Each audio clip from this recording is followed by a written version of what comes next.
Mana yang lebih paten, Bapak pilih gitu aja ya. Ini lebih paten, nah gitu ya. Oke, bubur diaduk atau nggak diaduk? Ya bubur diaduk lah lebih enak lah. Oke, pilih MRT atau kereta cepat? Ya kereta cepat lah karena aku. Lanjut, Hotman Paris Hutapea atau Ruhut Sitompul, Pak?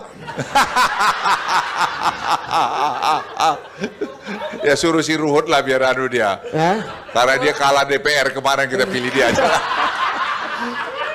Tapi kan Ruhut oposisi, Pak. Ini soal oposisi, Lebih paten mana? Ganjar atau Anies? Sebagai oposisi. Gak ada yang paten. Oke, lanjut. Masih edisi oposisi. Menurut Bapak lebih paten mana? Hasto Kristianto atau Bambang Pacul? Ya lebih paten Bambang Pacul lah. Presiden Jokowi atau Presiden SBY? Ya Presiden Jokowi lah, kan bos saya sekarang. Oke, standar harus begitu. Presiden Jokowi atau Presiden Prabowo? Ya masih Presiden Jokowi lah, masih bos saya. Wah. Oke. Loyalitasnya jelas. Yang terakhir, Pak Jokowi atau Gus Dur, Pak? Atau? Gus Dur. Ya Gus Dur. Katanya musuh harus dirangkul. Lah kalau Pak Bowo dianggap musuh, ya saya suruh dia pulang deh sana. Dulu yang saya ambil, beliau keleleran. Betul nggak, Mas? Saya marah sebagai presiden. Hah?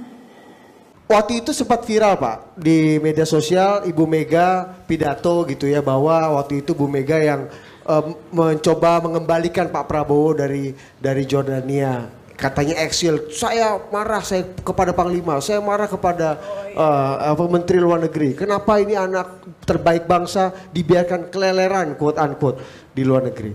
Tapi ada satu pengakuan dan kemudian akhirnya kepercayaan publiknya bahwa ya Bu Mega lah yang kemudian merehabilitasi kewarganegaraannya Pak Prabowo pada waktu itu. Tapi ini ada satu testimoni, Pak, dari sahabatnya Pak Luhut, Jenderal Joni Lumintang, di bukunya Bapak.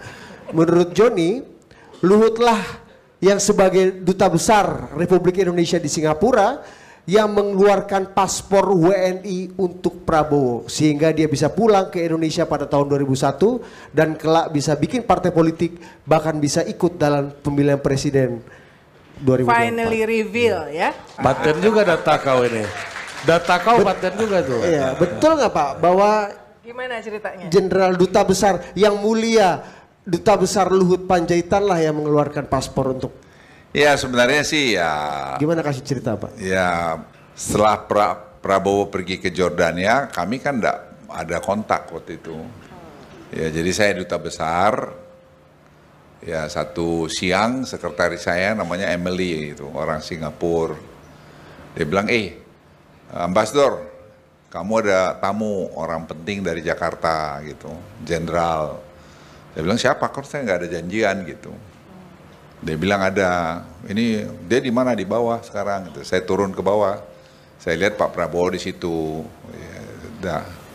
Dia bilang, apa kabar Bu? Dari mana gitu? Ya, terus dia bilang, aku baru mendarat Bang gitu. Ya sudah. Saya ajak, kita makan aja deh. Kajak ke atas. Kami pergi makan di restoran Jepang itu di Singapura itu. Ya kita ngobrol lah gitu, ngobrol. Ya beliau cerita, ini saya pikir mengasa buat yang muda juga ya value persahabatan gitu dan ya kita nggak ngerti apa hidup ini gitu loh. Ya terus saya bilang, terus kita makan dia bilang, Bang ini saya Prof Cum, kami panggil Pak Sumitro itu Prof Cum. Prof Cum itu agak sakit, agak parah, tapi ini paspor saya sudah mau habis, mau expire udah gitu. Saya coba di Jordan untuk ketemu duta besar, nggak pernah ketemu, jadi saya benar panjang. Saya panggil, saya punya atasnya imigrasi, saya tanya ini gimana gitu, terus dia bilang ini Pak Prabowo mungkin ada ini ya dia jawabnya nggak jelas gitu. Saya tanya, saya ini apa? Duta besar apa? Berkuasa penuh mewakili siapa? Pemerintah. Saya bilang keluarin tuh paspor perpanjang gitu.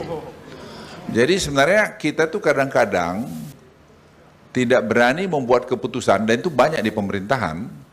Padahal sebenarnya keputusan itu untuk kebaikan gitu.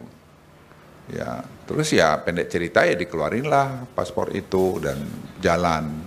Dan kemudian saya lapor juga kepada Presiden Gus Dur dan juga kepada Wakil Presiden Megawati. Ya itu ceritanya itu.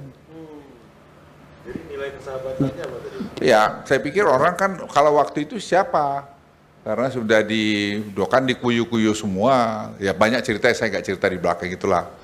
Ya artinya saya bilang sama Pak Prabowo juga, ya that's life kok, saya bilang. Ya kadang-kadang orang kalau kita lagi kuasa, semua orang datang akan baik-baik aja. Tapi begitu kita tidak berkuasa, kita ada sedikit masalah, orang semua nimpukin kita rame-rame gitu. Jadi buat saya teman is teman.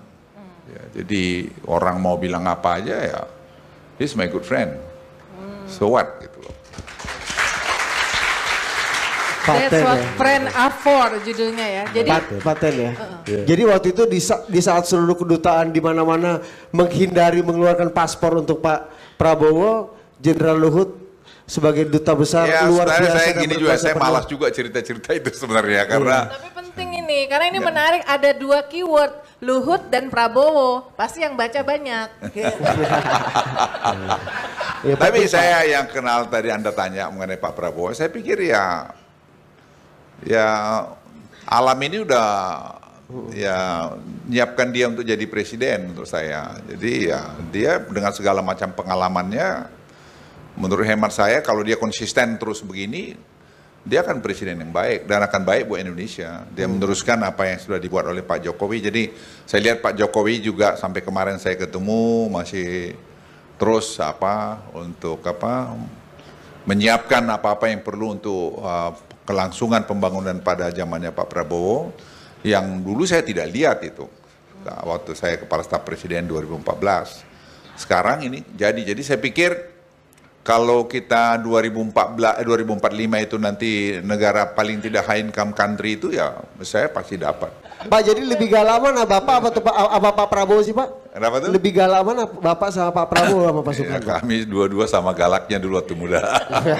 Lagi-lagi dalam diskusi dengan pimpinan KPK ada hambatan-hambatan tertentu. Walaupun kita tahu ada kondisi-kondisi yang mungkin di dalam tubuh KPK itu sendiri agak berbeda dengan kondisi ketika saya memimpin KPK dan Pak Saud ya.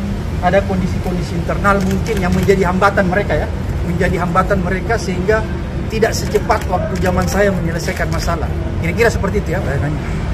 Jadi jangan lagi kita berpikir ini ada mantan-mantan penghuni KPK dulu. Wah zaman kau zaman jahiliyah ya. Zaman sekarang sudah zaman lebih tertib. Jadi jangan juga kau bangga-banggakan itu, dengan ada bilang pelemahan. Ngapain pelemahan pemerintah lemahkan KPK?